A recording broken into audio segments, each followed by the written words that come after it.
বাংলাদেশ বিশ্বকাপে খেলবে এমন স্বপ্ন দেখছেন দেশের লাখো ফুটবল ফ্যান্সরা। বিশ্বকাপের মতো বড় আসরগুলোতে খেলতে হলে প্রথমে বংশোদ্ভূত ফুটবলারদের সুযোগ দিতে হবে মনে করেন দেশের ফুটবল পাগল মানুষগুলো।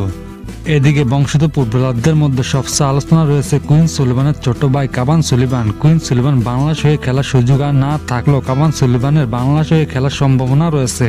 তার কারণ কাভান সুলিভান বাংলাদেশকে মনে প্রাণে ভালোবাসেন, সুযোগ পেলে সে বাংলাদেশও আসতে চান।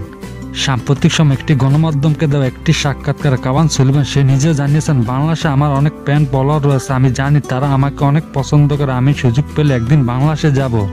তবে কাভান সুলিভান বাংলাদেশ হয়ে খেলবে কিনা তা পরিষ্কারভাবে কিছুই বলেননি। তার অন্য দুই ভাই রোনাল্ড ও ড্যাকলান সুলিভান বাংলাদেশে খেলার আগ্রহ দেখিয়েছেন, কিন্তু বাউফের কর্মকর্তারা এই মুহূর্তে রোনাল্ড ও ড্যাকলান সুলিভানের সাথে সরাসরি দেখা করার দরকার, যদি না করে তাহলে ভবিষ্যতে তাদের হারাতে হবে।